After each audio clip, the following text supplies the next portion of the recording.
നമസ്കാരം. രാഷ്ട്രീയ പിടിപാടുണ്ടെങ്കിൽ ഇന്ത്യയിൽ എവിടെയും എന്തും നടക്കുമെന്നുള്ളതിന് മറ്റൊരു ഉദാഹരണം കൂടിയാവുകയാണ് കാപ്പ കേസിനകത്ത് പോയ സുഗതൻ പൊടിയും തട്ടി പുറത്തേക്ക് വരാൻ പോകുന്നു. സുഗതൻ ജാമ്യം അനുവദിക്കപ്പെട്ടില്ലായിരുന്നുവെങ്കിൽ ഹൈക്കോടതിയെ സമീപിക്കാനോ കാപ്പ കേസിൽ ജാമ്യത്തിന് അപേക്ഷിക്കാനോ കഴിയുമായിരുന്നില്ല. അങ്ങനെയാണ് കാര്യങ്ങളെങ്കിൽ തിരുവനന്തപുരം കോർപ്പറേഷനിൽ കേരളത്തിൽ ആദ്യമായി ബിജെപിക്ക് കിട്ടിയ ഏക ഭരണം നഷ്ടമാകും എന്ന അവസ്ഥയിലേക്ക് കാര്യങ്ങൾ എത്തിയത്. അതിനെ കൃത്യമായി പ്രതിരോധിക്കാൻ കഴിയുമെന്ന് ഉറപ്പുള്ളത് കൊണ്ട് തന്നെ ആയിരിക്കണം ഇത്രയും ദിവസം തിരുവനന്തപുരം കോർപ്പറേഷനിലെ ഒരു ബിജെപി പ്രവർത്തകനും മേയർക്കും വലിയ ആശങ്കകൾ ഉണ്ടായിരുന്നില്ല.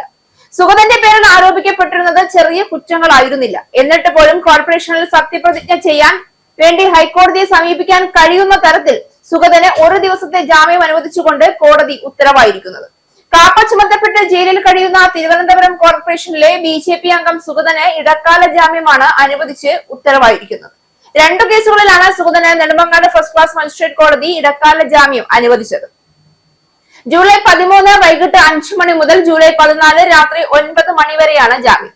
നെടുമങ്ങാട് കോടതിയുടെ പരിഗണനയിലുള്ള 2 കേസുകളിൽ ജാമ്യം ലഭിച്ചാൽ മാത്രമേ ഹൈക്കോടതി നിർദ്ദേശപ്രകാരം സുഗതന് സത്യപ്രതിജ്ഞ ചെയ്യാൻ കഴിയുകയുള്ളൂവെന്ന് പ്രതിഭാഗം കോടതിയെ അറിയിക്കുകയായിരുന്നു.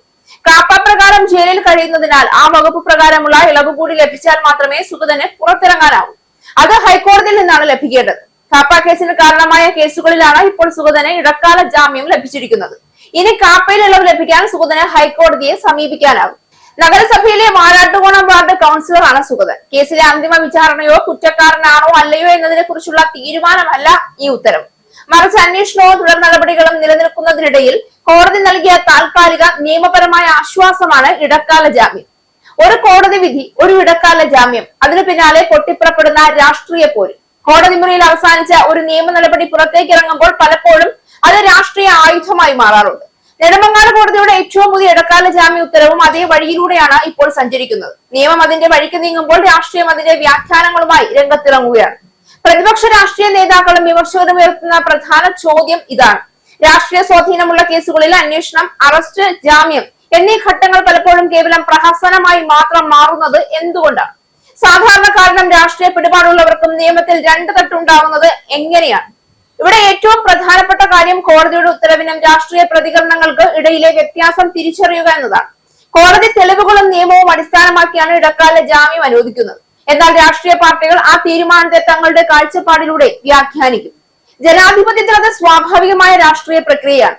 എന്നാൽ ഏതെങ്കിലും രാഷ്ട്രീയ വ്യാഖ്യാനം തന്നെ കേസിന്റെ അന്തിമ സത്യമായി കണക്കാക്കാനാവില്ല. കോടതി വിധിയെ ഒരു സാധാരണ പൗരനെ ചോദ്യം ചെയ്യാനാവില്ല. പക്ഷെ ചിലത് കാണുമ്പോൾ ആത്മാഭിമാനമുള്ള ഒരാൾക്കും മിണ്ടാതിരിക്കാനുമാവില്ല.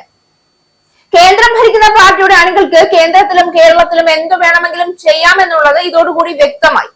ഞങ്ങൾക്കങ്ങ് കേന്ദ്രത്തിലും പിടിയുണ്ടടാ എന്ന് പറയുന്നത് പോലെ സുഗതൻ ഹൈക്കോടതിയിൽ പുല്ല് പോലെ ജാമ്യമെടുത്ത് വിജയശ്രീ ലാളിതനായി തിരികെ വന്ന് കോർപ്പറേഷനിലെ ബിജെപി വീഴാതെ താങ്ങി നിർത്തുമ്പോൾ ഒരു ക്രിമിനൽ കേസിലെ പ്രതിക്ക് അല്ലെങ്കിൽ ഒരു കാപ്പ കേസ് പ്രതിക്ക് കിട്ടുന്നത് വലിയ താര പരിവേഷമാണ് എന്ന് കൂടി ഓർക്കണം.